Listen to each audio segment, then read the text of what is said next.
Okay, Kasey, we're live. All right. All right. So happy to be here. All right, we're going to do a few placards. Okay.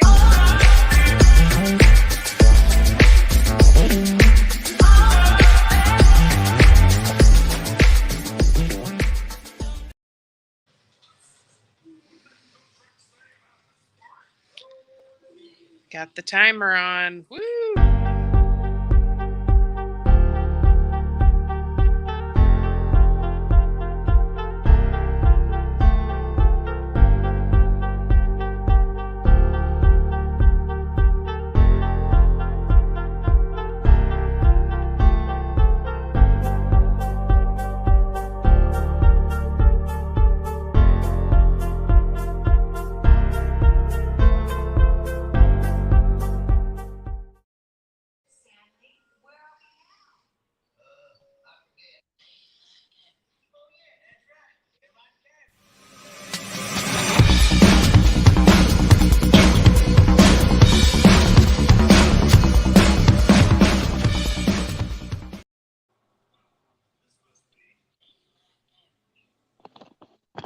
Hello, everybody. Welcome, welcome, welcome. Tonight, man, do I have hot news for you tonight. Tonight, our guest is Kasey Pfaff, and she and her husband and her 16-month-old Cooper the Trooper and Cooper's older brother, Griffin. We're going to talk about all that tonight. So, on the 28th of July, 2021, Cooper Timothy Pfaff was born at Norfolk General Hospital and immediately taken to the neonatal intensive care unit. His parents, Kasey and Stephen, knew at the time that Cooper had issues with his urinary tract and his breathing. A chest tube was placed and a renal ultrasound was taken. Prior to his birth, Cooper's parents were told there was a bladder obstruction, an outlet issue, where the posterior urethral valves were acting as a dam, blocking urine from leaving the body. It was discovered that Cooper was born with end-stage renal disease, and he had a catheter installed so he could do peritoneal dialysis. His parents were forced to accept the reality that he would be dealing with kidney issues for the rest of his life, and they became kidney parents, according to Kasey. What caused Cooper's kidneys to fail was something called stage 5 versiocortical reflex, abbreviated capital VUR, meaning that this is the most serious version of VUR that causes urine to flow back up the urinary tract as opposed to going out the bladder and out of the body, and in Cooper's case, causing urinary tract infection and kidney damage. Cooper and his family have endured many surgical procedures in his short life, and this is just a partial list, folks, okay? Including posterior urethral valve surgery, a scope procedures where they found out he didn't have any valves, avoiding trial, ultrasounds, peritoneal dialysis, growth hormone shots, epigen shots, open reduction hip surgery, holes in his lung, chest tubes, breathing tubes, Foley tube, NG tubes, PD catheter tubes, left nephrectomy, umbilical hernia repair, peritoneal dialysis, catheter removal, and replacement. And by the way, folks, just so you know, all of those procedures, the news stories, the television stories, all the things that you've seen about Cooper recently, those things are all in the comments to this broadcast. So if you want to dig down a little deeper on Cooper, even his kidney page is there, and remarks from his mom, you can check all that out in the comments. And so, in fact, as I said, Cooper had surgery just an hour after his birth. From the date of his birth, July 28th, 21, for 32 days, Cooper was in the hospital initially. Now, by Uncle Jim's incredibly bad math, I have them traveling every day 1 hour and 6 minutes one way, 66 miles, over 120 miles round trip. And as you know, costs like travel, meals, overnight stays are not covered by insurance. Anything that pretty much happens outside of the hospital, not covered. So for this reason, and that includes some home treatments too. For this reason, a GoFundMe page has been established. The link to that is Mhm. likewise in the comments. And Kasey tells me tonight that that has to be amended slightly because we have incredible news about Cooper. So speaking of which, Kasey posted the following recently after the family received some very excellent news. Quote, my hubs, my rock, amazing daddy, best person I know is in all caps, officially giving our son the chance at all caps life. He just got approved and we got the call. November 22nd is now open for our son. I am in total shock. Mhm. God is in all caps again. So good! Exclamation mark. The call that we have been waiting on to say I am scared, excited, grateful, nervous, etc. would be an understatement because there are no words to truly express this. We are so thankful for Brian Martindale. And if you remember, Brian's been on our show. The link to Brian's broadcast is likewise in the comments. To WAVY 10, WTKR News 3 for all the Cooper stories. Our goal from these was not just to find a potential donor for our son, but to find donors for the 640 people in Mhm. need in our area alone. Since people have heard of Cooper, over 50 people have signed to donate. I am asking those who signed up to donate in honor of our son. Quote, he can receive a voucher for a future kidney transplant. And trust me when I tell you, pediatric kidney patients, one transplant is not going to do it during the course of their lives. I had a very dear friend, Maureen O'Brien, that I met as an adult. And by the time I had met her when she was in her late 50s, she had already had 3 kidney transplants. She had a 4th after I met her. And unfortunately, we've lost Maureen. So, Mhm. but that's why it's important that you consider donating on Cooper's behalf and getting that voucher that covers him the rest of his life. There are so many kids at his clinic, babies all over the nation, and adults in need. It is, in all caps, the most selfless thing someone can do, giving life to another. Green heart. If you would like to support Cooper's transplant, you are more than welcome to donate to our family below. Every penny counts, as we will be having family fly in to help Cooper and Stephen recover. It is going to be a long road, and we may be spending both Thanksgiving and Christmas in the hospital, but it is, in all caps again, worth it. Mhm. And by the way, the link to that GoFundMe is likewise in the comments. And when we speak about it during the broadcast, it will be streaming across the broadcast as well. Please share the update and continue to pray for our family as we are about to go through some tough but exciting days. Thanks to all caps, everyone. We love you, Green Heart. Please give a warm welcome to Kasey Pfaff on behalf of her husband, Stephen, and Cooper the Trooper Pfaff. Yeah. Kasey, how you doing tonight?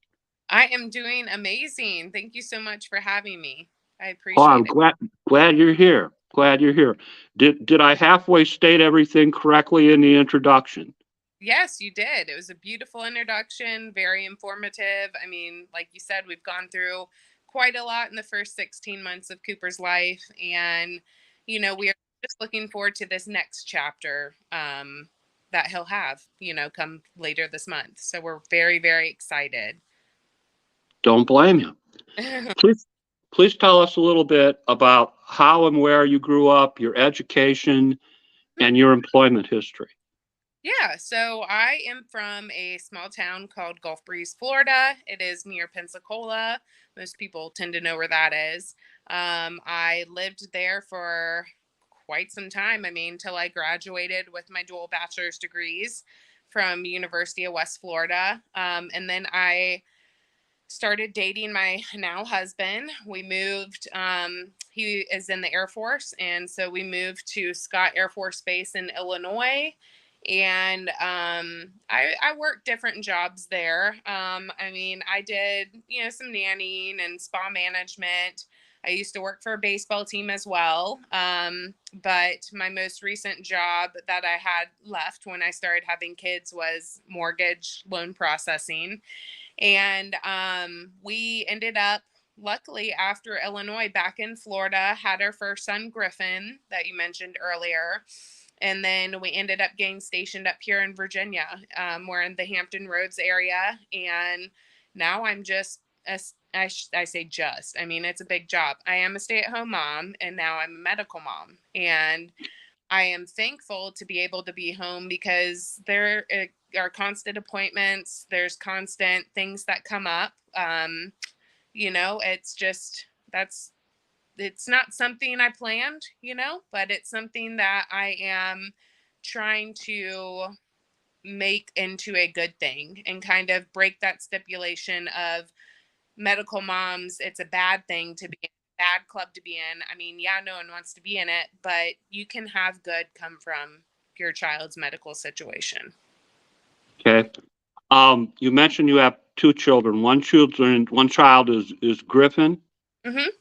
You spell his name Gryphon. He's 5. Yes, he's 5. He is in kindergarten. We started him early.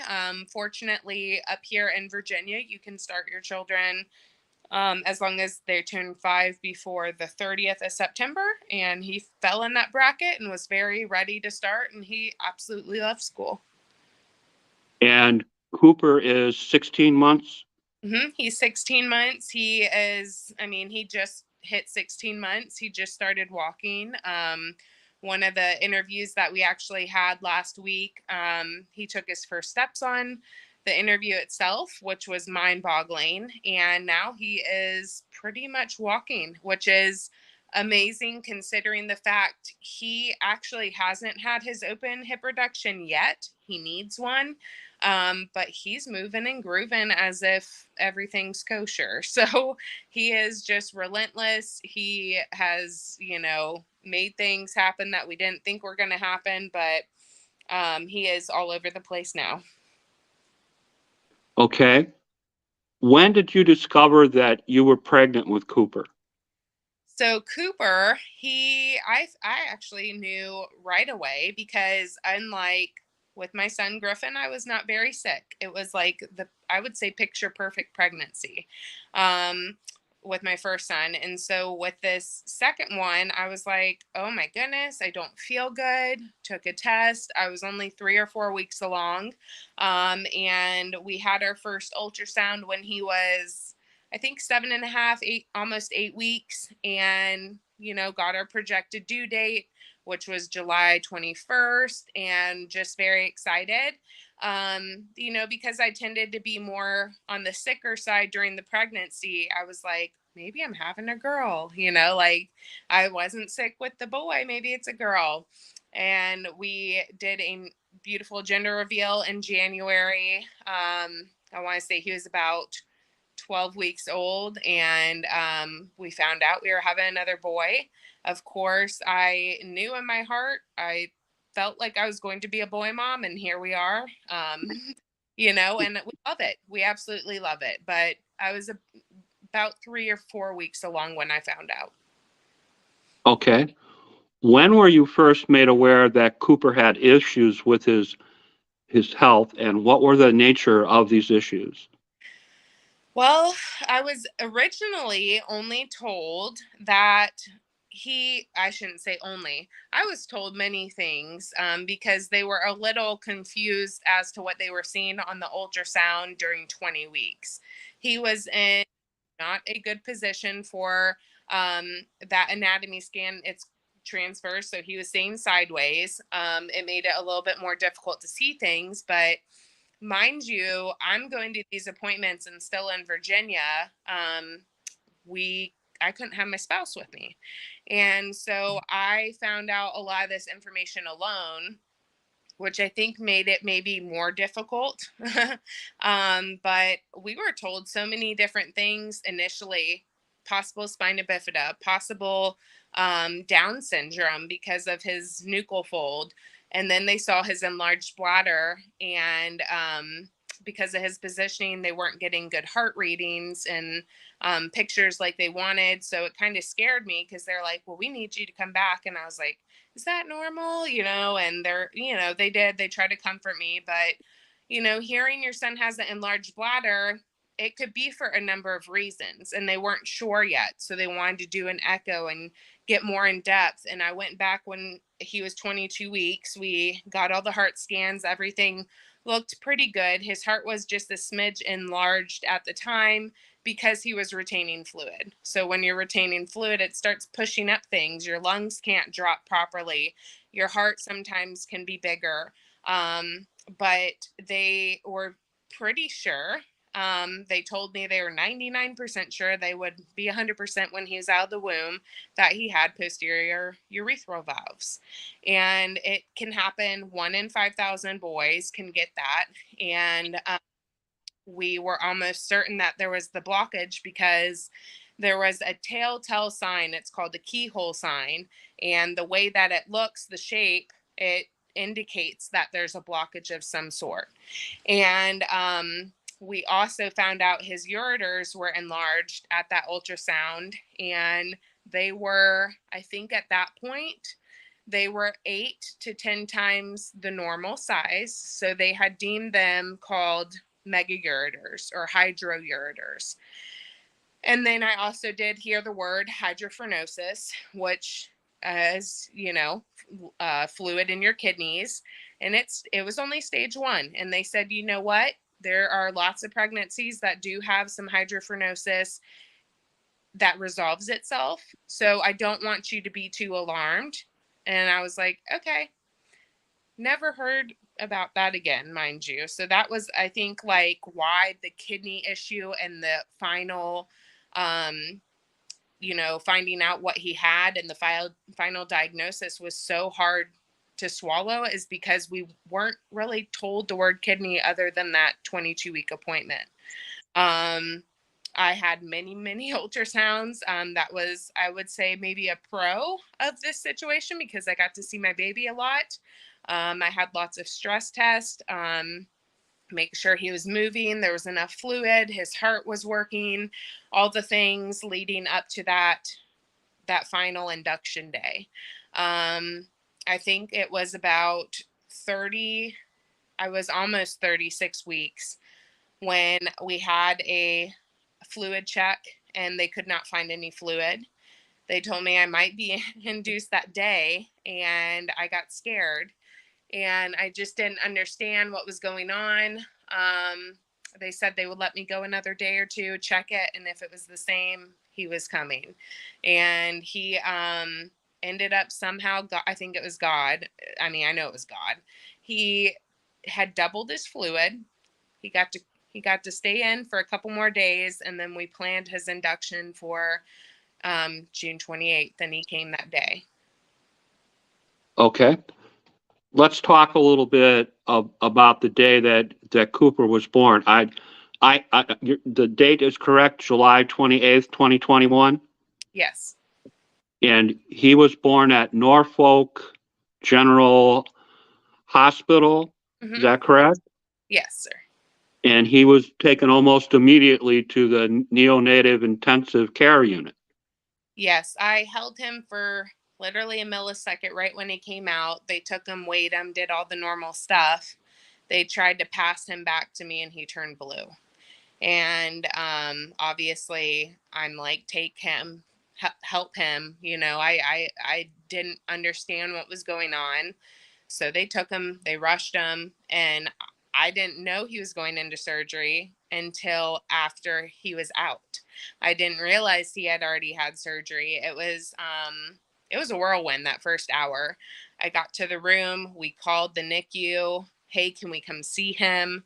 What's going on? Yes, you can see him. He just got out of surgery. I mean, what? And I come from a medical family, and in a hospital, you have to keep airways, breathing, and circulation going. So you do not have to get approval for all these things. Obviously, I'm happy you don't have to get approval for these things because they kept my child alive. And He did. It can happen to any child. It's not because of his kidney issue what happened. When you come out into the world and you take that first breath, you can puncture your lungs. And I never knew that. They're called pneumothoraxes, and holes in your lungs is what it is. And when that happens, you have to put a chest tube in.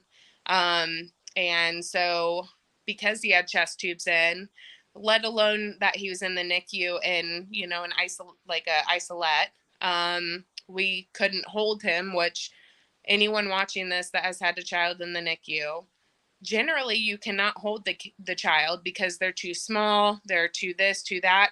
Cooper was a little different. He was of normal size. I felt like I should be able to hold him, and I couldn't until the chest tubes came out. And it was just it was, I don't even know, the first time we saw him, it's just not what you envision, obviously. Being in the normal ward for maternity and hearing other people's babies in their room and you don't have yours, it's triggering, And then at that point we were still wondering, okay, well, what's the status? What's going on with his bladder? What's going on? Are there the valves? When are we scoping? We have all these rushing through our head, but surgery first hour of life was nuts. And by that point, we had jokingly named him Cooper the Trooper when he was in the womb, because he had to survive the ups and downs of the amniotic fluid. Little did I know how that name was going to have to stick with him now throughout his life. I mean, Cooper the Trooper, everyone knows that. We've done shirts. I mean, it's his page. It rhymes, so a lot of people remember it too. It's just, it is what it is. And I think God just really has a plan for him that is so much bigger and has a plan for us. And that's why I'm happy to talk with you and just keep spreading his story, spreading about organ donation, spreading the word, because until I was in it, I didn't know much about it. And so when people watch this and can pick up things, it's eye-opening. I honestly never knew babies could have kidney issues. You think of the word dialysis. I had an uncle on dialysis who is older.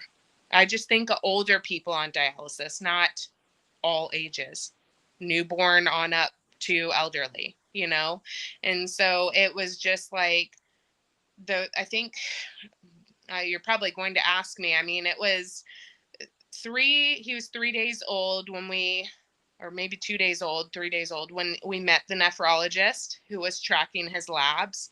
And to hear the what ifs and the this, that, the possibilities of things versus like what really is going to happen was scary. What did you just say? Dialysis? Did you just say kidney transplant? Did you just say, what'd you just say? I was literally taken aback. I didn't even, it's not something a mom would really think that she's going to be hearing. We just thought, because that appointment, when we learned when he was 22 weeks, if he had the valves, the way we were told is he would have the valves an ablation done and have them removed and maybe be in the hospital a week. And obviously, depending on severity of situation, he shouldn't have any long-term issues because it was only stage 1 this and stage 1 that. So for us to now be end stage and the worst of the worst for the reflux, for the chronic kidney disease, for everything, it was like a slap in the face. It was just it caught us off guard is the best way to say. Okay, by the third day of his life, you were told his kidneys were not working. Mm-hmm. Between day 7 and day 9, they told you he was end stage. Right. Tell us, after they found all this out, what steps did they take? What did they do to alleviate his condition? So it was a whirlwind between days 3 and 9 because anyone's been in the hospital during a holiday, it's not fun, okay? Because you got staff in and out, things get delayed, things happen, and we kept getting his scope pushed back and back and back. And I was like, well, when are we going to find out if these valves are in there or not? Can't we, cut them out? Let's help alleviate that pressure. And, I just wanted to be fast about everything. And, like I told you a second ago, we were told the what ifs. And I remember the conversation like it was yesterday, when not if we start dialysis, it was when we start dialysis. The if changed to when, just like that.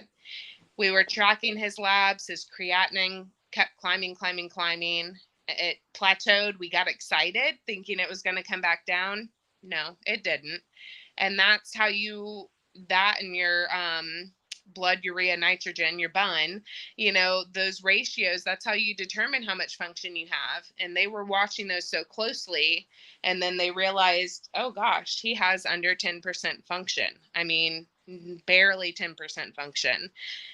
He basically filters water. That's basically what they do. It doesn't filter waste like it should. It's just basically liquid going through, and it just runs through his urinary tract, and he does pee, but he's not having waste removal. He doesn't have, his normal growth hormone. He doesn't have, he has decent blood pressure, but, there's so many things that the kidney does for the body. And being end stage, you have to basically get on so many medicines and get everything just right and keep it just right, because if one thing's too high, one thing's too low, bad things can happen. And so that's why we are in and out so frequently. But it was, we were told we were going to put the catheter originally in case he needed dialysis. But once he physically had it in, it was, hey, we're going to let it heal a day or two and we need to use it. And I was like, okay, this is happening. And I said, so you're telling me end stage, you're telling me definitely kidney transplant, you're telling me all this stuff that you said if, it's all when it happens now. And, we love our Dr. Restaino. I know she doesn't mind me saying her name. We love her through and through. She is literally, I did not understand when they said it, we're going to become like family. We are family. I text her at 2 a.m. and she answers. I mean, we love him, or well, all of them, Dr. Carmody, Dr. Restaino, Ruth, all the people there. They treat Cooper like he's their own child. And that's like what you want when you have something so serious going on, because we're parents, we can learn things, but we can't fix him ourselves. Yeah.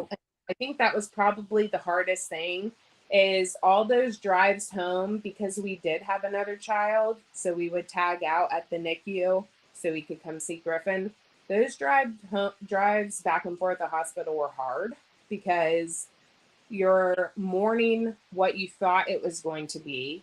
You're trying to accept what has happened.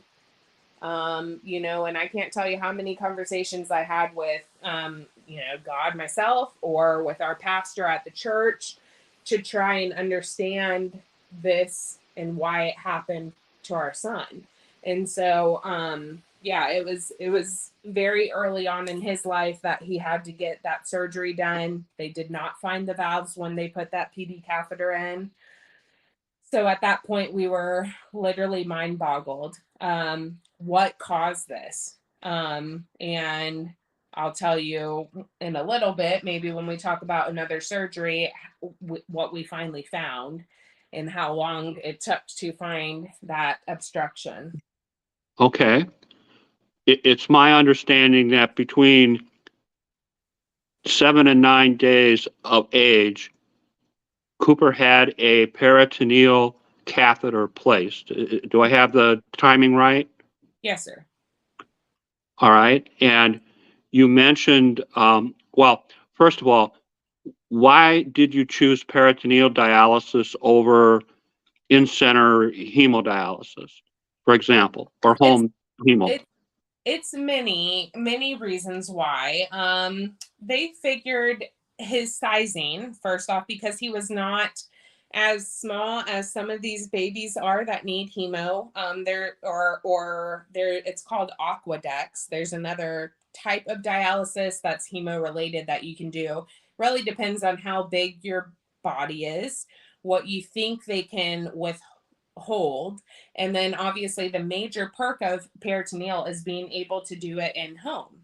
Hemodialysis for a baby is it's either you're going to be hospitalized for a long time, or you're going to have to go to the hospital every day if you want to be at home and go have your procedures done. Their bodies are so small, you have to go every day. And it's just that in it of itself, I guess, is very taxing. Like the idea of having to have done that. And, we always knew that we might have to switch to that. We were told from the get go, hey, his body might, some people do better on one or the other, but we did peritoneal. And the reason we chose that was to be able to be in the comfort of our own home.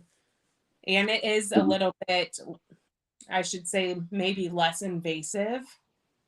Maybe that's not the right word on your body. It's just not as taxing, for maybe those watching. Peritoneal is fluid going in and pulling your waste out.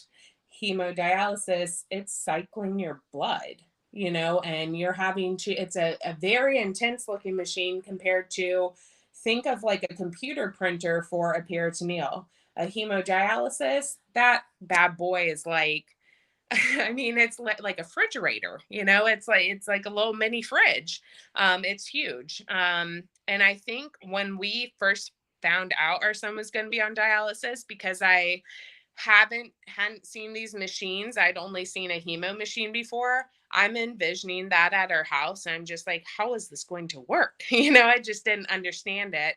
But we did lots of training in the hospital on the peritoneal machine. And we have done so well that our hospital has asked us to be on the board at the hospital and help educate parents in our situation. They are very, very pleased with how well we've adapted to Cooper, how much we want to learn, how much we have learned, how involved we are, and how quickly we picked it up. Because not every parent has maybe the time to learn all of that, because they have to work full time, or maybe they're a single parent, or maybe they mentally just can't handle it and they want to delegate it to a nurse or a family member. We took it by the reins, we made it happen. My husband does work full time, but it's not so bad when you hear you can do this at home. It's going to be overnight. And the most he probably would have is 10 to 14 hours at night. So it doesn't seem so bad. It's doable. And we've done it.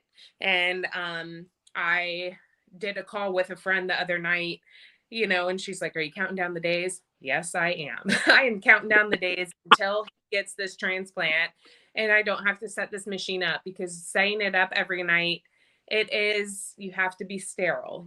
There's so much protocols. There's so much equipment you have to have on hand. I mean, it is insane. Cooper doesn't even sleep in his own bedroom. His nursery is a dialysis storage room, full of Baxter boxes, full of G-tube supplies, full of formula, full of all this stuff.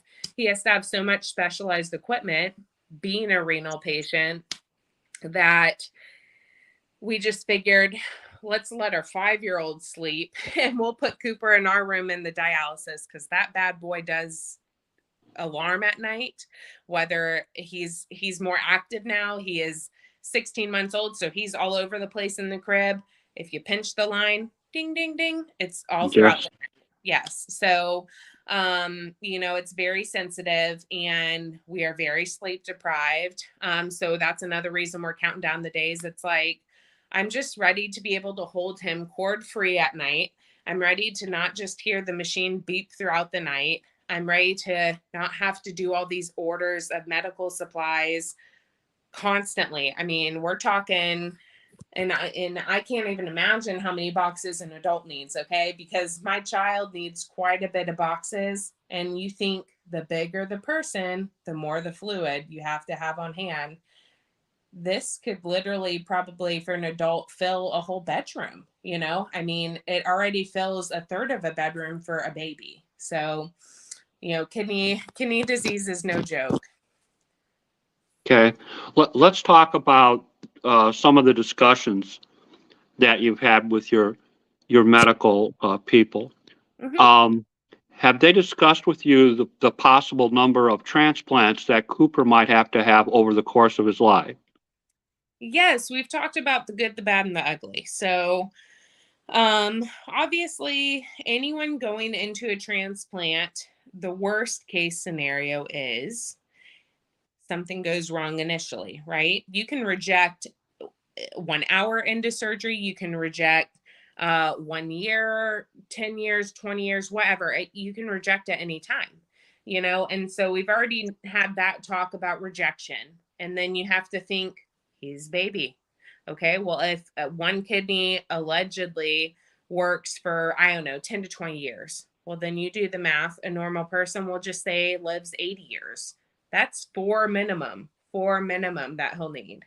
You know, we've talked with our nephrologist about advancements in medicine. She has told us about all the things on the horizon for kidney patients in general.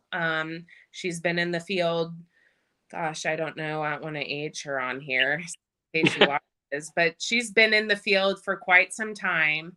And she has told us, not in her lifetime, but in Cooper's lifetime, there are going to be amazing advancements in the kidney world. You know, it's not going to be in the next 5 or 10 years. I'll tell you that much. You know, so we are going to just remain hopeful that these stem cell, you know, research and the artificial kidney and, you know, all these things start taking place, because with all these transplants also comes obviously the need for donors. The older you are, the harder it is to find. That's why, you know, we were talking vouchers earlier, you know, things like that. I mean, there's ways to get a kidney faster. Because of Cooper's age right now, he's a baby. He's been on dialysis this whole time. He is at the top of the list, right? You know, if we needed to go the deceased route, we would have been on the top. We were also told, you know, deceased route is great. We are so happy to have that as an option, but the perks of a living donor, traditionally kidneys take it more instantaneously. They can last longer. You can schedule the surgery. You know, there's a lot of perks. You know, you're not getting that call at 3 a.m. We got a match. You better rush to the hospital. We are getting this planned out, and we're very fortunate for that. Like I said earlier, my husband is just so selfless. I mean, there's no other word that you can describe about giving a kidney to another person. It's the most selfless thing anyone can do, is give someone else life. And so whether that means that they're living or they're deceased and giving, you're literally giving someone else another chance. And so we've had all these talks with them. My 5-year-old, he has picked everything and anything up.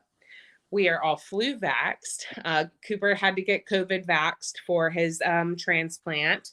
And, you know, my son, he thinks because he's flu vaccinated, he's like, well, he was very serious. They can have my kidney. It's fine. I'll donate to Cooper. And I was like, okay, Griffin. I was like, you're 5. I said, I appreciate that. And he goes, well, then, mommy, when I'm big enough, I'm going to donate to my brother. And I was like, you're 5 and you've literally absorbed that, you know? And I literally was like tearful. It was at the doctor's office. Ruth walks in. I heard it too, Kasey. And she's like, I just can't even believe that, like, he has wrapped his knowledge and brain around this and just picked it up so fast. I mean, He knows what meds I need when I need them. Mom, do you need the Bactrim? Do you need the sodium? You're 5 years old. You're 5 years old, like, and you're picking all this up. So we joke he's going to be a nephrologist. Maybe Cooper will create the bionic kidney. You know, like, we have high hopes for our children. And because we've been through in this situation, and like I said, you know, the good, the bad, the ugly, things can take well, things might need a little help, and things could go south. But we're always a positive family, and we're just going to remain positive that things are going to keep going good. Okay. Talk to us a little bit about monitoring someone like Cooper. How often do you have to take him back and forth to the doctor just for checkups to see how he's doing? Well, initially leaving the NICU, it was, I think it was every other day, because of his size. They needed to see him, keep a track on his labs. We were still working so much in the meds of evening out his electrolyte panel. And then those appointments went weekly, and then bi-weekly and tri-weekly. And then now we're at a monthly stage. The monthly appointments probably started maybe when he was 6 months old, I want to say. But that doesn't mean he hasn't been there since then, because he has had a frequent flyer mile. Our son was fortunately discharged originally with an NG tube in his nose, and that little trickster pulled it out all the time. And no one on this side of our tunnels can place a catheter in a baby. So we would have to drive to the Norfolk Hospital and have that done. Oh, Cooper's here again. Yep, we're here again. Yeah, you know, and it's like, how many more exposures do you want for your kidney child, right? You know, it's, you're trying to keep them healthy because they have kidney issues. And then here I am constantly in a ER. You know, then we got smart about it. We called the after hours team. They would meet us at odd hours of the night. We would get the NG2 placed. And finally we got super smart and just put a G-tube in. And, you know, he's 9 months old when he had that surgery done. It was in March. And that was also a surgery where he had to have a hernia repair done in his nether region, because odd things can happen with dialysis. And naturally, when you're putting fluid constantly in your body, it wants to pull into certain places. So we'll just say the male portions. And it was frightening to look at for me. And they didn't seem too bothered by it, but I was like, that can't be comfortable. Let's help fix this. So he had that hernia repair. They were only able to do closed repair at that time because they had opened up his stomach. And the stomach is a very dirty place. So needless to say, his hernia came back. And when he was a year old, literally the day after his first birthday, he had surgery, and we finally were able to find the reason for the whole obstructions. And that was a urethral stricture that was there, and it caused a partial blockage.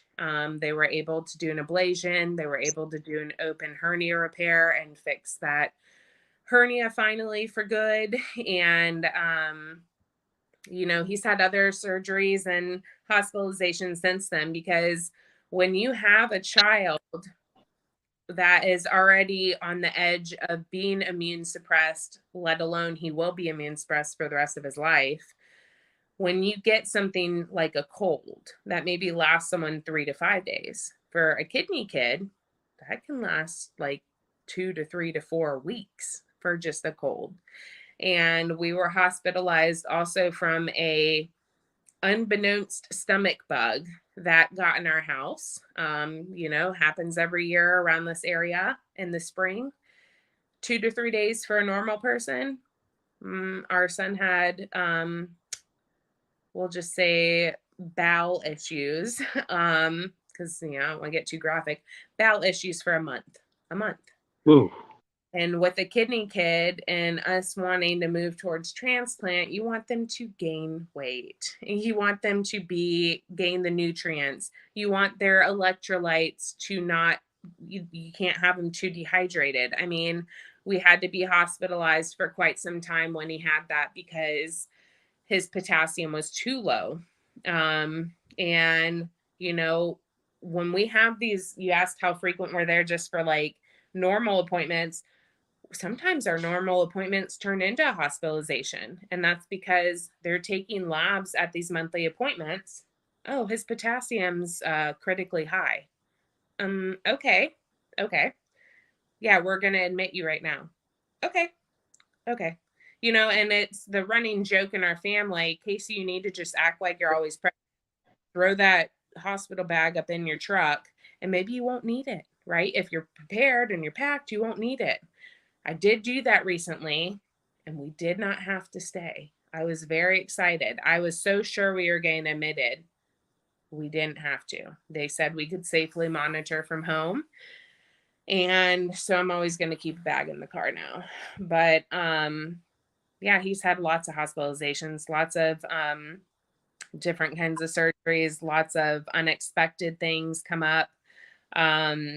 You know, and we still have a lot to go. You know, the kidney transplant is going to be huge and exciting and all the things, but then we're going to be learning new meds. We're going to be learning how those meds make him feel, side effects.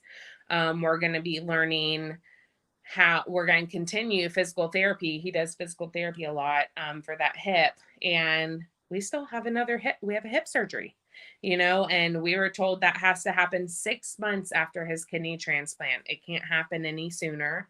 And so it's just like, oh my God, like, does it ever end? You know, so, and I feel somewhat fortunate because there are sometimes people who have complete organ failure, you know, heart issues, liver issues, pancreas issues, digestive issues, all these things. And so then I'm like, Kasey, be fortunate for your situation, you know?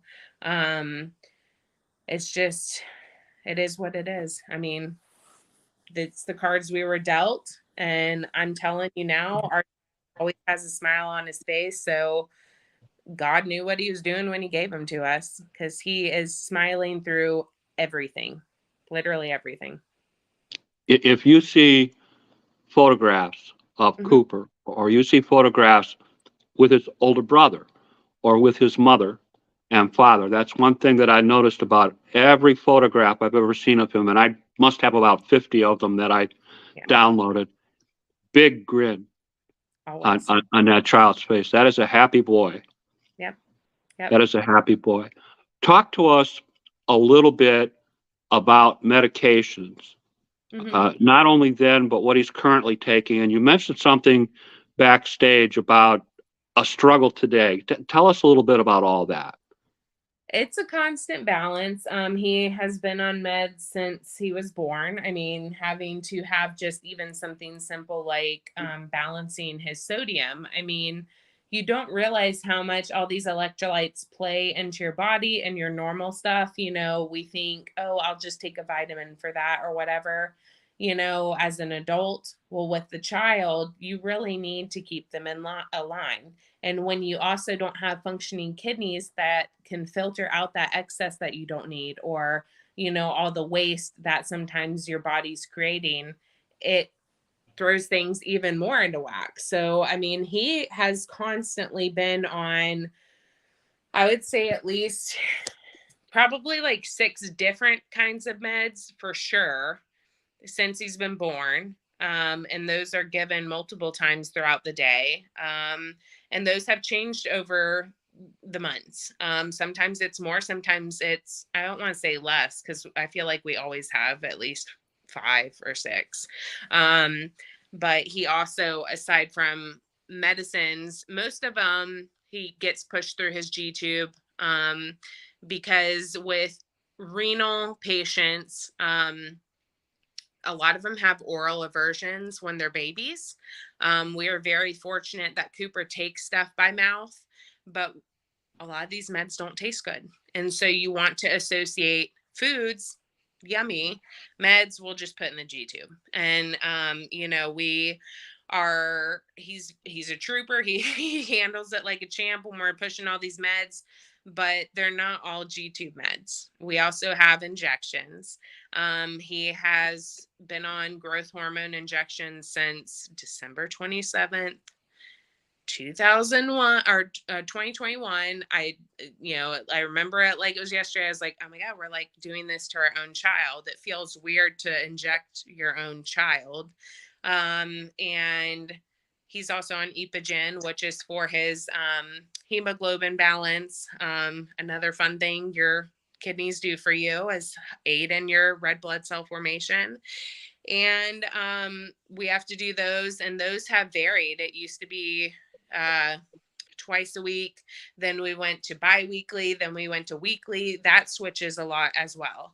And that's a bigger needle, and that's a scare. Like, you're drawing up the med. It just feels like, does it ever end? I mean, and it's not, because like I said, we'll just get different meds. Basically, we're trading out the meds we're on for new meds after transplant, because we have to be on immune suppressants to help prevent rejection. And so it's just going to be trading in. We are best friends with our pharmacies. We are constantly ordering stuff, but it's amazing what science can do. We're fortunate that we can give these meds at home. Not all meds have been able to be given at home. Our son had peritonitis, which something you don't want.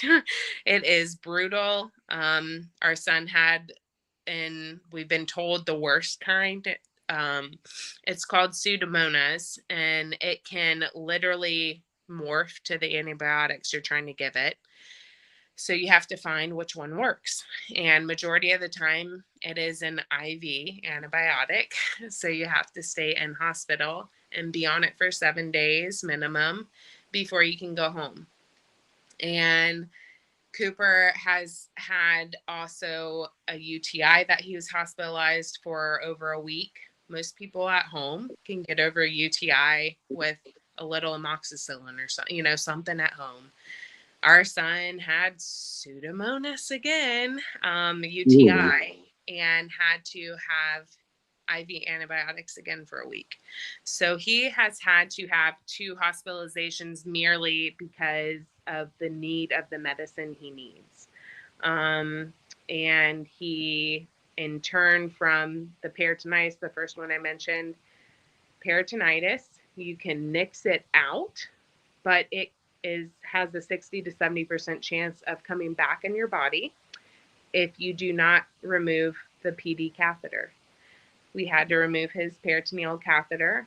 That was in, oh boy, is that July, August, September? I don't remember. There's too many hospitalizations, honestly. But we removed his catheter and had to have a new one placed to prevent it from adhering and creating like a biofilm in his body. And yeah, so he's gone through a lot. He's also had a kidney removed. And that has made us be on more meds. And that's where today kind of came into effect, because his potassium potassium's been higher because he only has 1 2 quote unquote filter. It doesn't really filter anything. But with dialysis, it can't get all of it. It can't always balance everything. That's why we need the meds. And so this medicine he needs was not available until Monday at the pharmacy we got transferred to. So I had to drive up to the hospital today at 2:30, 3 o'clock this afternoon and go pick that up for him just to get him to Monday. So, and that's just one of, I think he's on 7 or 8 meds right now, just to keep him alive, just to balance things out. So, a lot of my family and friends, I have posted a lot because I like to inform people. I post his nightly meds sometimes, or I do phone calls with my work, my work. I do some stuff at home. But people know when I'm drawing up the meds. Oh, Kasey's doing her meds again. It's a nightly routine. We like to pre-measure everything out. It makes your life a little easier in the morning, just having everything prepared.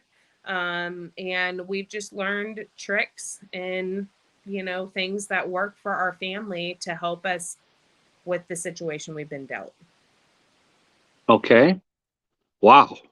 Yeah. Let's let's let's talk a little bit about Cooper's diagnosis, stage 5 versicordial reflux, VUR, uh, Yes. meaning that this is the most serious version of VUR, and VUR causes the urine to flow back up the urinary tract as opposed to going to the bladder and coming out the body. And in Cooper's case, it was not only causing urinary tract infections, but also kidney damage. Can you talk to us a little bit about your experiences with that?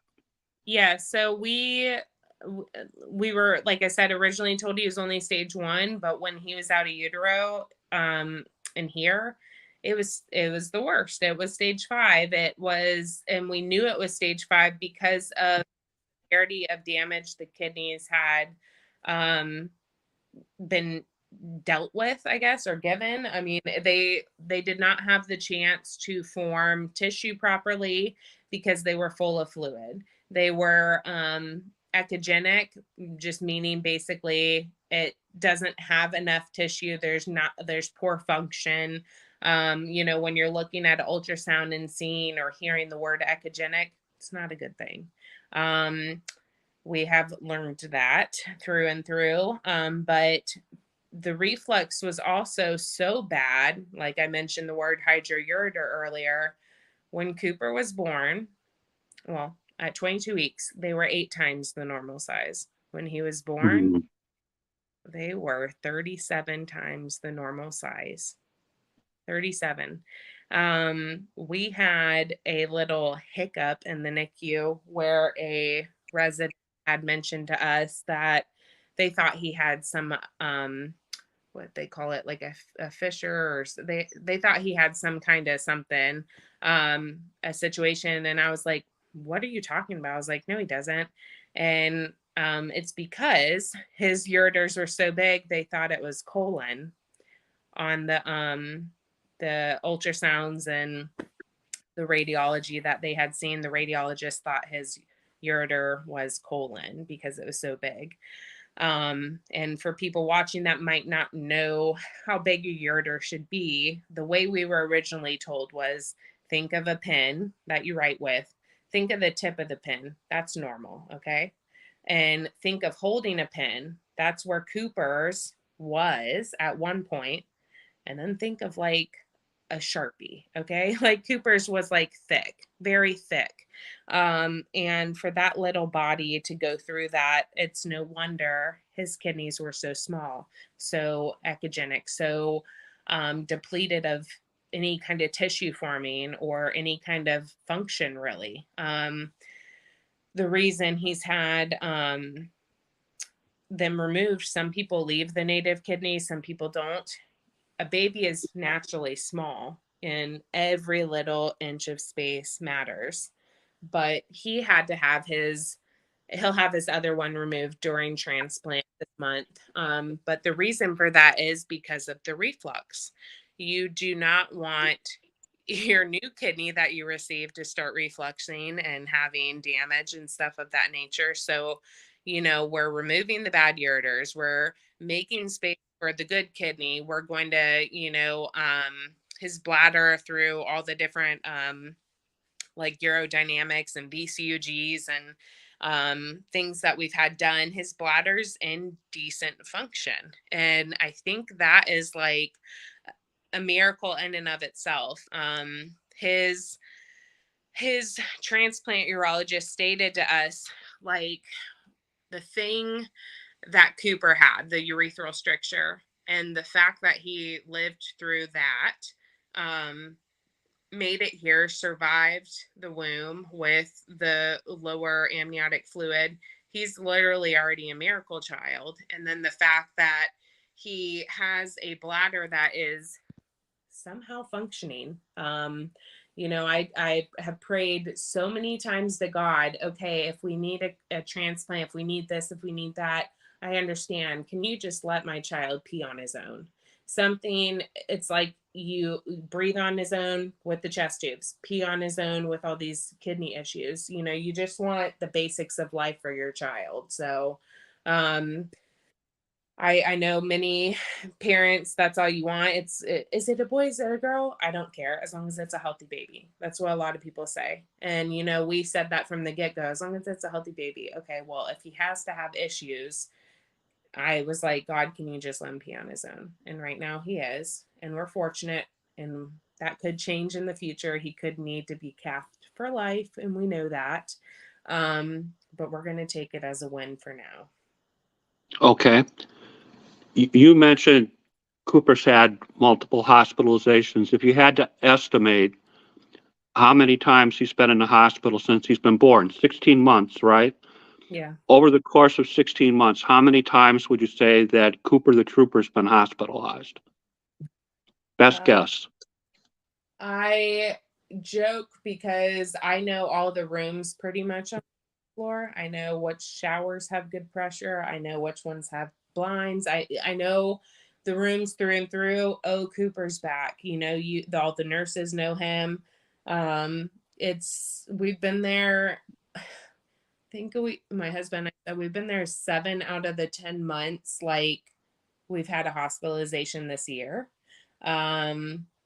Already, and so why not make it 8 months? We're about to be hospitalized again, but for good reason.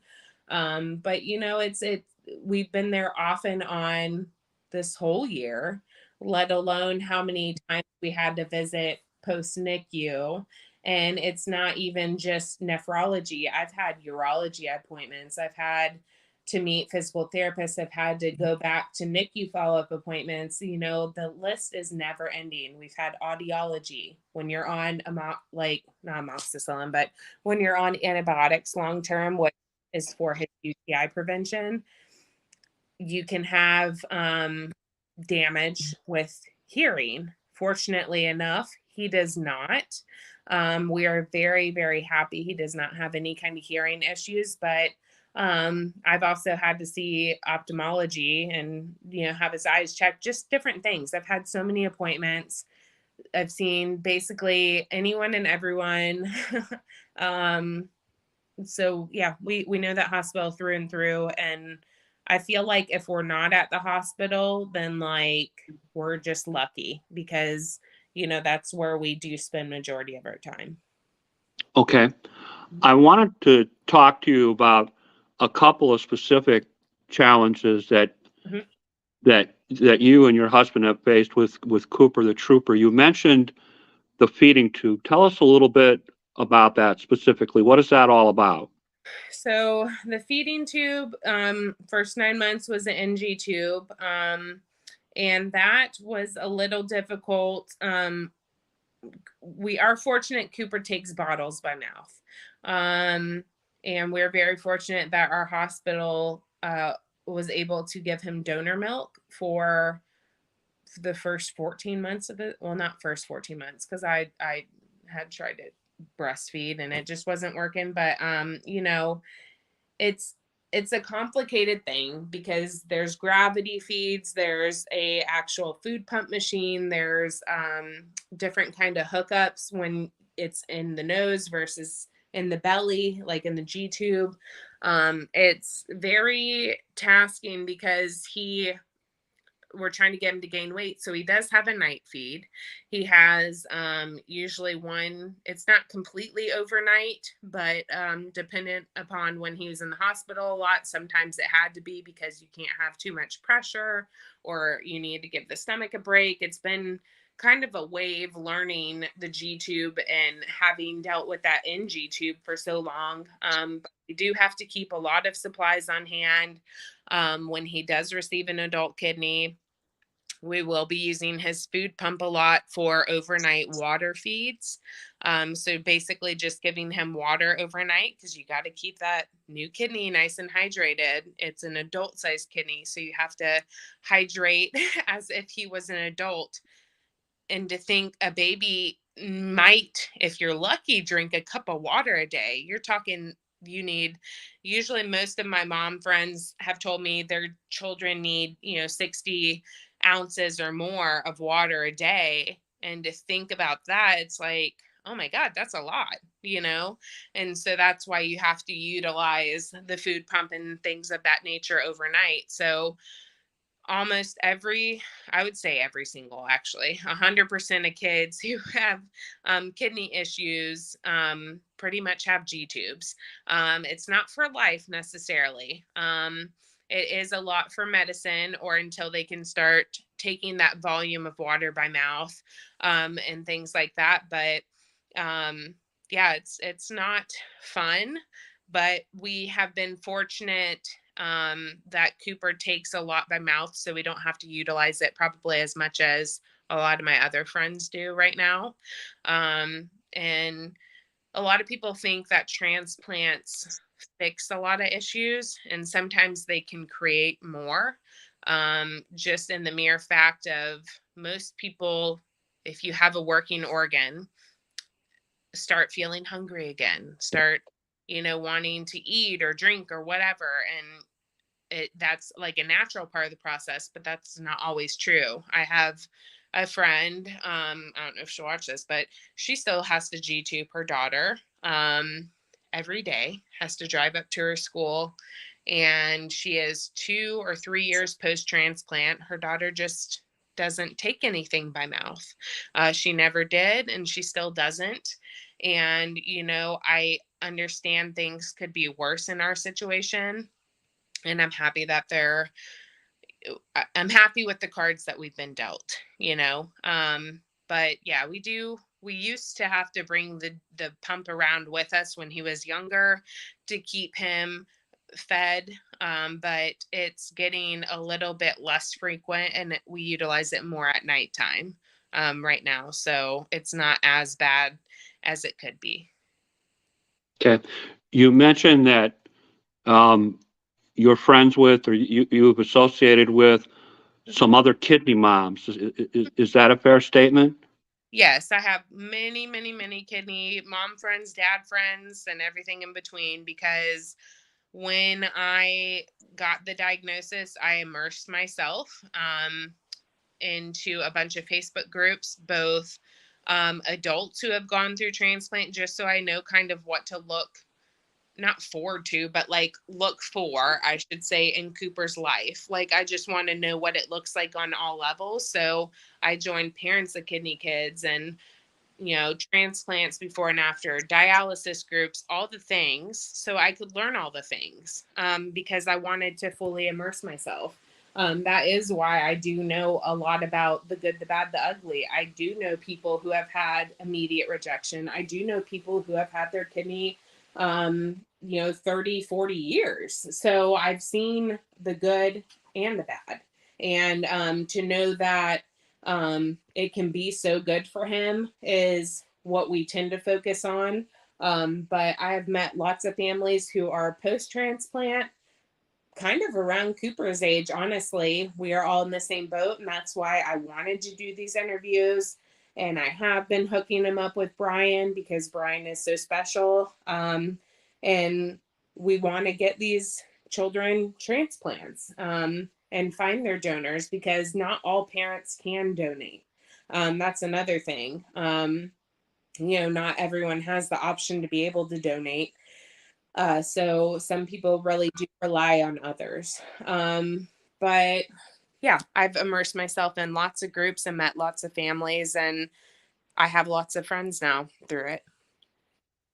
Shameless plug, you're in a couple of Uncle Jim's groups too. Yes, I am. You mentioned your GoFundMe account, and we talked a little bit about travel issues, lodging issues, gasoline, overnight stays. Those things are not covered. And the link to the GoFundMe account is streaming across the page as we speak. You mentioned earlier in the broadcast that you may have to revise it or reopen it, however you put it.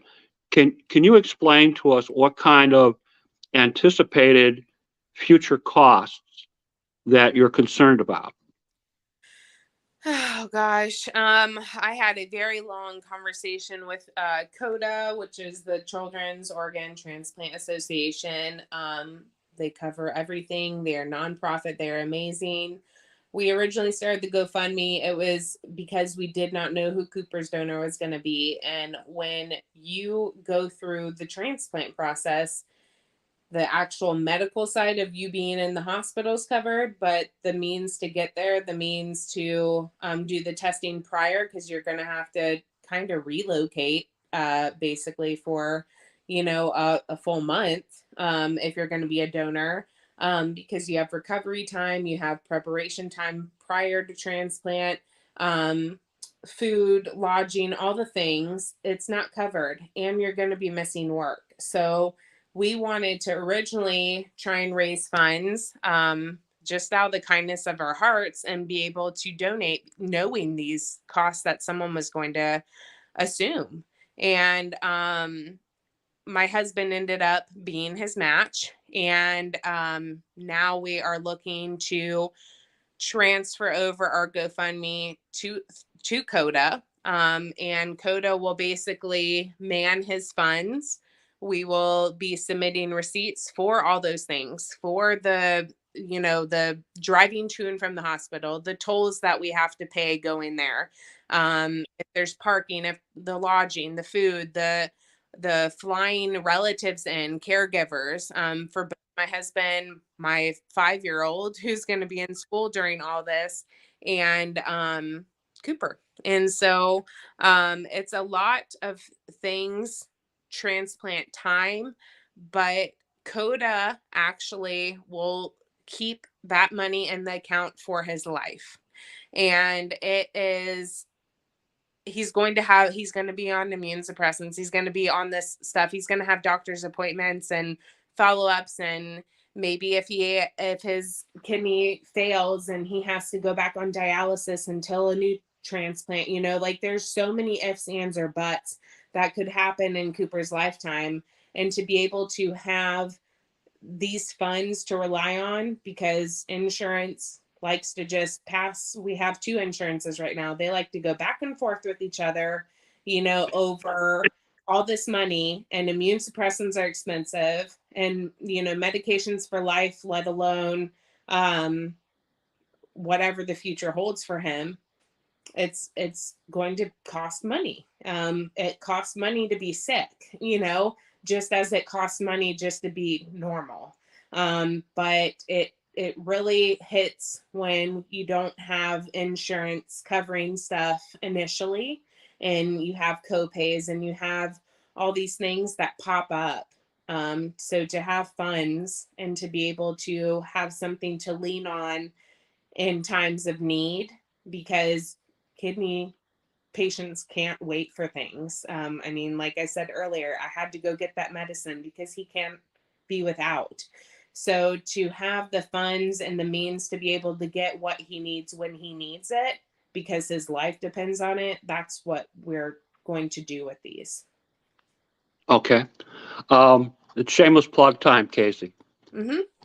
I understand that you have been selling what I'm referring to as grooming products Yes. online, and I'm assuming that's to help out with expenses. So Kasey's link is now streaming across the screen for people that want to purchase products from her, and you can see those products on her personal page. You can see them on TikTok.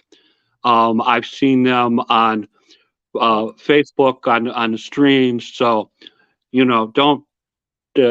don't hesitate. You need something for the holidays. You need female related products, stuff I don't really understand. And children, we have something for everyone. But I do that.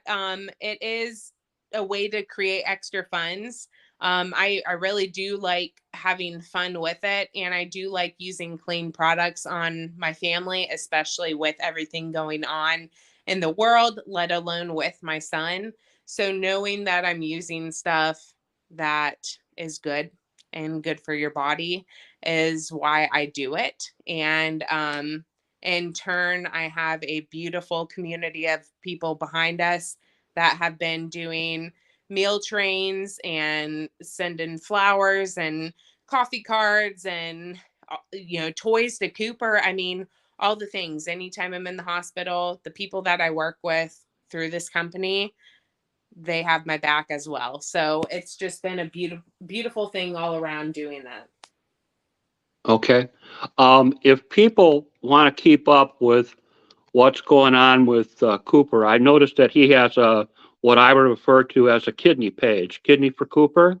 Yes. And the link to that is streaming across the screen now. And by the way, all these links that we're talking about, they're in the comments to the original broadcast on my personal Facebook page, pinned to the top of my page. So if you want to know more, any of these procedures that we've talked about, newspaper articles, my friend Brian, any of that, all of that is in there. So be sure you check it out, including Cooper's kidney page. Tell us a little bit. Why did you start a page for Cooper? Well, I have other friends on the Parents of Kidney Kids group that I'm a part of on Facebook.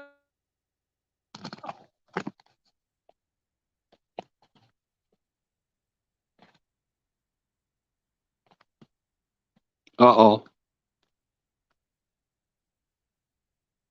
Kasey, are you there? Kind of frozen up on us here.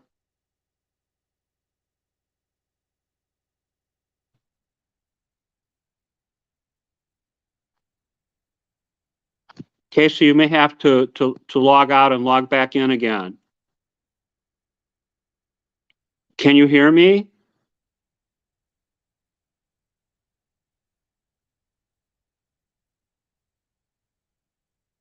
Our friend Nancy Castina from the National Kidney Foundation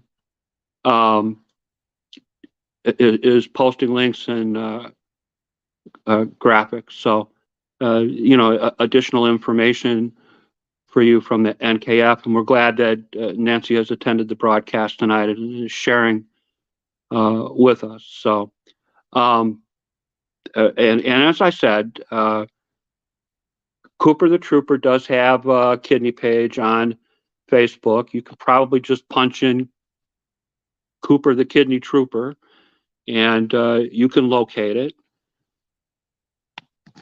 And, you can keep up with what's going on with Cooper.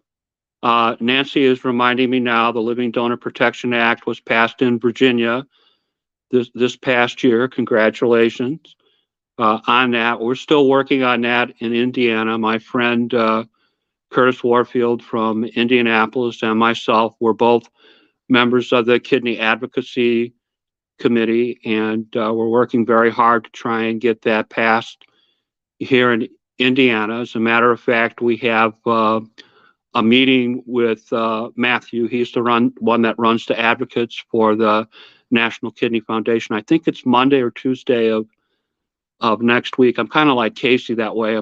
I sort of have to take it day by day to remember stuff, but we will be dreaming and scheming next week, trying to get that together for ourselves. And let's see if we can get Kasey back in. Kasey, are you there? Yes, I am. I had to move closer to a router, but we are back in action. Okay. So, talk to us a little bit about Brian Martindale and the many newspaper articles, television, radio interviews that you have done trying to put the word out about Cooper. So what's that all been like? It's been amazing. Brian, and he just came across my page, and I think I was actually in the hospital at the time with Cooper from his possibly his nephrectomy. Who knows what surgery it was, but I was in the hospital and I was like, Stephen, this gentleman. Uh-oh, she's frozen up again. Can you hear us, Kasey? Oh boy. Well, you guys know Brian. He's been traveling across the country this summer for a cause that he calls Kidneys for Kids. And what Brian is trying to do is he's trying to help children locate kidney donors. The reason that he's doing this is Brian is a donor himself, and he gave a kidney to a young girl many years ago. And he's trying to give something back to the kidney community, and specifically to the pediatric kidney community. And that is an elite group. That is a smaller group of kidney patients than the rest of us. And this is just my opinion now. They are an underrepresented, under advocated for group. So that's why we're featuring them tonight. Hi, Kasey. Tell us a little bit about what's going on with all the pub. So Brian, basically Brian found us. He set everything up. It was amazing to meet him. It was amazing for him to meet Cooper, to hear his story, not only just on the phone. I had heard his beautiful story about donating to Jessica, but to see him in person get emotional about it is a different kind of level. Because to think that he lived so close and he got to be a donor, and he was like a rarity match, if you will, for Jessica, and knowing that she has a bright future ahead of her and he has this beautiful story to tell and advocate for others is amazing. To hear that he created Kidney for Kids and that he wants to provide 100 kids with 100 kidneys is amazing. And the fact that he's going to be doing all this traveling, I have hooked him up with lots of friends on my Parents of Kidney Kids page, because I have friends on the West Coast, in the middle of the country, on the East Coast, and all over, that all are in the same boat as me and all need kidneys, are waiting for size, are waiting for their veins to be big enough, are waiting for the perfect donor, are waiting for whatever. I mean, there's so many reasons you can be waiting for a kidney transplant and just not be ready yet. But the fact that he can help advocate for all these people, because it's, when you're asking someone for a kidney, there is no right and wrong way, I guess, to do it, really. I mean, the first person to ever want to even donate to our son, who ended up not cross matching, one of them did not cross match. He was 3 months old. I didn't really, those are really the only people other than my husband that had came forward at the time, until we really started advocating and got the thumbs up, like, hey, he's on the list. He's on the deceased list. He's getting of size. We can start moving forward. So Brian coming in at that specific time was like a godsend, because it was when we were looking for it, donors. And my husband had literally just had his first test whenever we met Brian initially. And it's a lot of workup. It's a lot to be a kidney donor. Many tests. It does take time. They want to be sure of everything. And the fact that we got to not only share Cooper's story, but share what Brian's doing and how he found us, and raise awareness in general for kidney donation, has been the biggest blessing. And that's something that, like, he's honestly inspired us to do as well. I mean, I have been, since you sit there and you question why something happened to you. Well, it's because God has a plan. And it's like, God for us, we have taken it, ran with it, and spread the word about organ donation because a lot of people are misinformed on who can and can't donate, especially when it comes to a baby or a child or a teen. Adults are the only ones that can. And so it's you're sitting there and you're thinking, how does something so big go into someone so small?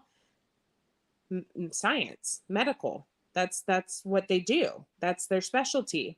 And that's what you need because it is full functioning. And to be able to advocate and help people understand that adults can donate to anyone and everyone, and that you have a spare for a reason, and share your spare, donate life, all these things, all these terms, all these corporations that are out there, National Kidney Foundation, there's so much information out there if you just look and want to learn about stuff.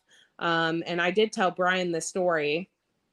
I had met a mom day after Cooper's first birthday. We were there for hernia repair surgery. She was there for hernia repair surgery. Her son at the time had not been out of the hospital. He was in the TICU, the technology ICU, because he had a trach. He was a Down syndrome patient. And we got to talking together about everything and our NICU experiences. And I got to talking about organ donation and how Cooper was going to need a transplant. And she's like, oh my gosh, a baby's going to have to give him a kidney. I'm like, no, it's actually an adult. And she was like, wow, tell me more. And that's when it kind of caught a spark in me. I was like, I'm a natural at talking about this. Why am I not talking about this more and helping more people understand what the need is in this nation, in this world about organ donation? And because I had that conversation with her, her son finally got discharged from the hospital a little bit before his first birthday. And he ended up passing shortly after his first birthday. And he was able to donate his kidneys and his heart valves. And she told me I would have never done that if I wouldn't have met you. It clicked right there. Then and there, again, it confirmed, it sealed the deal. This is what I'm doing. This is what I'm going to continue to do. And that's why when Brian presented being able to do these news stories, absolutely. It's not just for Cooper. I'm not a selfish person. Clearly my husband isn't either because he's given his kidney. We want to help others. And to know that over 50 people, we never got the final count. That was only after the first news story. So the second one aired that following Monday, and that was a premiere story. I don't know how many more people applied. So when you're talking, you have 50 to, 75 people wanting to donate to your child, you can't help but obviously be thankful. But then you also think, okay, my son has a match now.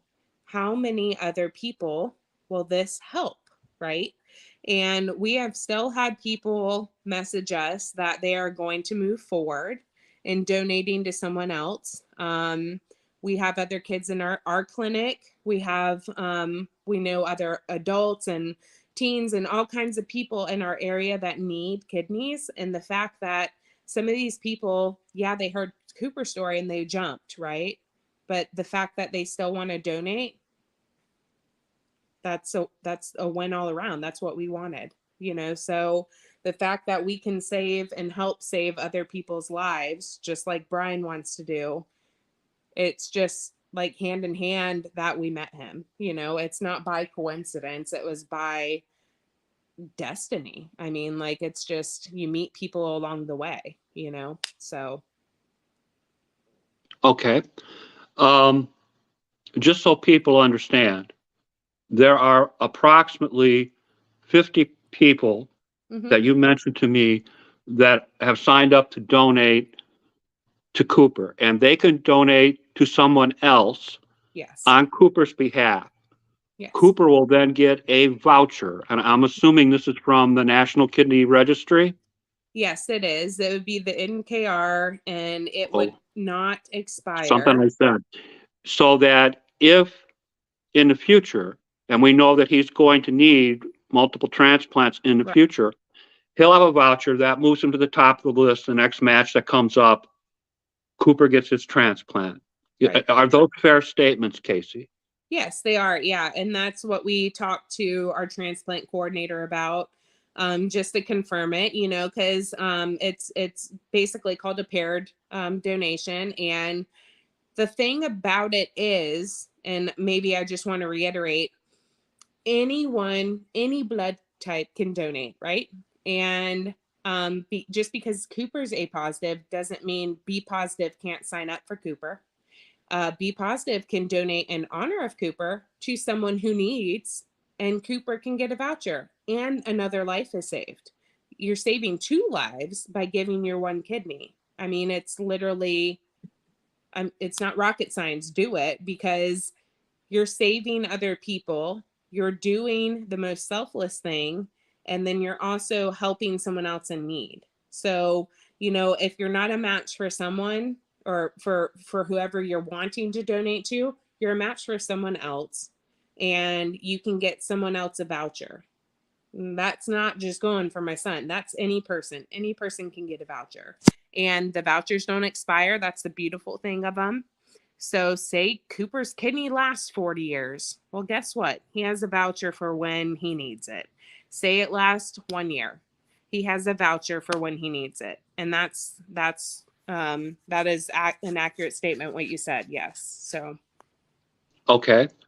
I want to talk a little bit about a post that I saw with you and your eldest son, Griffin, where Griffin, in a very excited way, is saying that Cooper's going to get a kidney. I was trying to choke back tears running down my old face when I heard that. I thought, wow, this is terrific.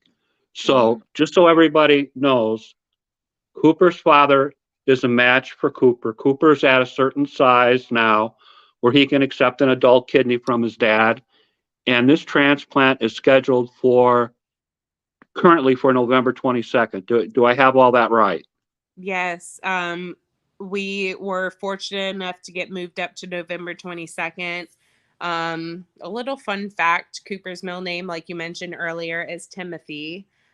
He was named Timothy as his middle name after my dad and my brother. And Cooper's original transplant date was January 31st. We did not know who was going to donate then. They just held a date for us. That was my brother's birthday. November 22nd is my dad's birthday. So I thought that was, I was like, okay, God, I see you. Timothy, Nate, my dad. Okay. Nate, my dad for transplant dates. Okay. That's funny, you know? And it's just, I think it's divine intervention. I mean, to be able to not only have his transplant on the person he was named after, he is getting it 2 days before Thanksgiving. That's what it's all about.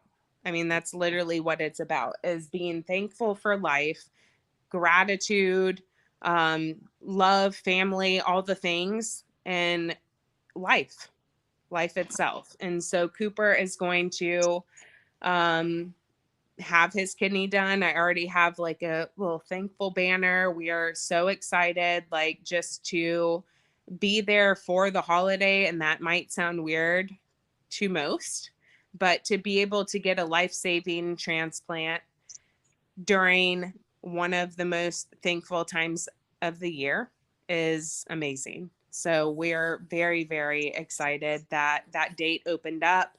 It opened up by chance. Someone moved their transplant in our clinic to May, and we jumped on it. They offered it to us, and we jumped. So excellent.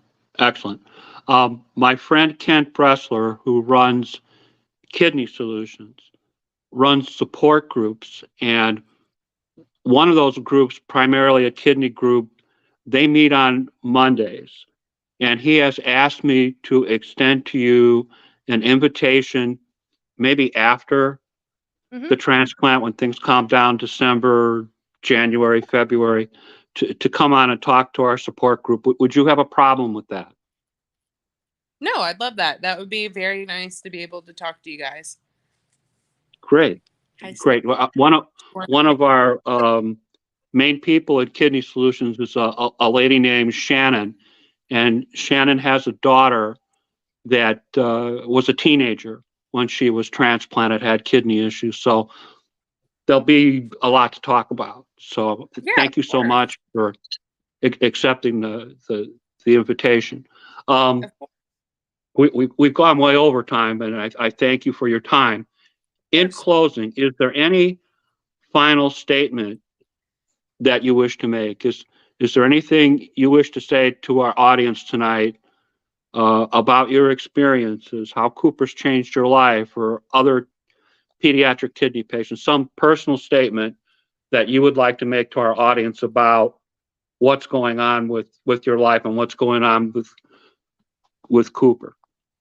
I would say I mean, it's kind of like a motto that we've embraced at the house a lot, is we embrace the chaos. Okay. If you have a kidney, anyone in your family with kidney issues, your son, your daughter, yourself, embrace the chaos that you're in, because it's not, I don't want to, it's not forever. Okay. And what I mean by that is, like, for our son, we've gone through what we thought was like the darkest of days, right? And we've always, in this area, we have a lot of tunnels, and we've always known that there's light at the end of the tunnel, AKA his transplant. It'll lead him into a new era, a new chapter, a new bridge of life. Do we know if it's going to be all sunshine and rainbows? No, we know it's probably not. But at the same time, to be able to have that chance and that bridge, whether you're on dialysis trying to get there or you're just hearing the news for the first time, it's to kind of embrace it, welcome it, because if you're trying to just shut things out and shut down, that's not going to get you anywhere.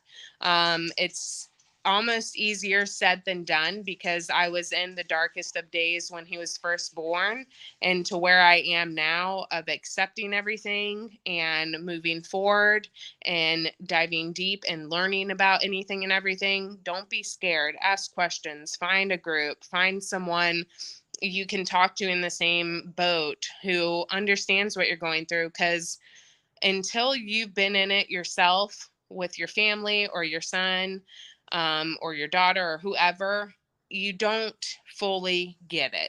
And it took me fully immersing myself into all these kidney groups I've mentioned to feel comforted, in a sense, that I'm not alone, because there's so many people in this world that have kidney issues. And I think, like, the fact that we've just tried to embrace and run with it has gotten us to where we are today, versus being so negative about everything, because it is easy to get negative and it's hard to be positive. So work on being positive. And I would probably say that's like the most information or like best advice I could give someone who might be in these shoes with us. Well, Kasey, what a terrific broadcast. I mean, we learned so much tonight about pediatric kidney patients and Cooper the Trooper, and you're so generous with your time. I just want you to know how much we really appreciate you teaching us and raising awareness. Of course. For the viewers. And I've got a couple of cleaning up things I have to do with our audience, but I know your time is valuable, and I want to make sure Cooper's taken care of. So I'm going to let you go. But again, thank you so very, very much for coming on and educating us about pediatric kidney patients and kidney parents. I will show you the star of the show right here, the other star. my husband. Hey, there he is. He's been setting up dialysis tonight. He's getting the meds, and he just prepped the food bag and stuff for Cooper. So he's been a busy bee tonight, letting me be able to do this interview for you guys. But he is very excited, very ready, and we're just excited for the days to come. Countdown's on, 17 more nights of dialysis, and then we'll be in-house. So we're excited. Well, Stephen is such a great dad, and wow, what a night! Yeah. What a night! Yes. Well, and by the way, our friend Brian is saying hello. Hey, Brian. So you have a good night, Kasey. Thank you so much for educating us, raising awareness. You are very welcome. You have a great night. Thank you so much for having me. No worries. Keep your eye out for the instant replay. Uncle Jim will be posting it. Sounds good. Thank you. Bye-bye. Bye-bye now. All right, everybody. That's our broadcast for this evening. Next couple of broadcasts. Next Friday, we got Rachel Rusma on. Rachel's going to talk to us about her experiences with her husband and kidney cancer. Our good friend Teresa is scheduled the following week. As I keep telling you, that is a tentative thing, depending on how she feels. Teresa Briggs. She's a heart transplant patient. She's a kidney transplant patient. So some major things going on there. Has a beautiful young daughter, a great husband. I would love to have her on, but it really depends on her health. I hope that everyone understands her health comes first. So, be sure you come back next Friday and keep an eye out for us. Watch this space, and we will talk to you real soon. Thank you for checking us out and hanging with us for over an hour and a half tonight. Take care. Have a good evening.